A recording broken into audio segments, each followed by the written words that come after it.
방지법 제정을 반대한다.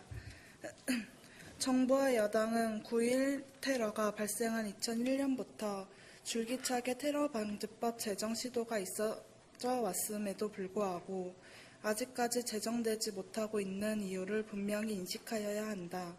그것은 바로 테러를 방지하고 국민의 안전을 지키는 이점보다 국민의 인권을 침해하고 민주주의를 후퇴시킬 우려가 훨씬 더 크기 때문이다. 현재 정부와 여당이 추진하고 있는 테러 방지법은 국가정보원 산하의 일원화된 지휘체계로서 대테러 통합 대응센터를 설치하여 국정원으로 하여금 휴대폰 감청, 계좌 추적, 포털과 SNS에 대한 실시간 감시 등의 권한을 합법적으로 행사할 수 있게끔 하는 것을 골자로 하고 있다.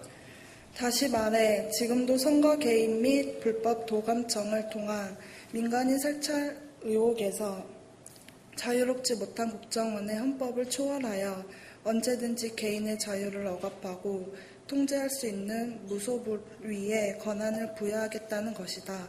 이는 국민의 안전을 위한 법이 아니라 국정원 강화법이며 민주주의 훼손법이라 볼 수밖에 없다. 정부와 여당은 기존 법과 체계로는 테러에 대응하기 힘들기 때문에 새로운 방법이 필요하다고 주장하고 있다. 과연 그러한가? 우리나라는 이미 33년 전인 1982년 국가 대테러 활동 지침을 제정하였고 그에 따라 대통령 산하의 국무총리, 외교부 장관, 국방부 장관, 국정원장, 국가안보실장 등 국가안보를 담당하는 최고 순회들로 구성된 대테러 정책 최고 결정기구인 국가테러대책회의를 도식하여 운영하고 있다. 또한 그 산하의 실무를 논의하는 테러대책상임위원회와 테러 정보를 통합관리하는 컨트롤 타워인 테러정보통합센터를 두고 있을 뿐만 아니라 군과 경찰에 각각 대테러 특공대를 두어 24시간 대기하게 하는 등 이미 물샐 틈 없는 테러 대비 체제를 촘촘히 갖추고 있다. 문제는 이미 갖추어져 있는 기존의 장치들이 적절하게 활용되지 못하고 있다는 것이다. 파리 테러를 비롯한 IS의 위협이 드세워졌던 2015년 한 해 동안 국민의 안전을 지키기 위한 국가테러대책회의는 단 한 차례도 소집하지 않았다. 심지어 황교안 국무총리는 자신이 국가테러대책회의의 의장이라는 기본적인 사실마저도 모르고 있었다.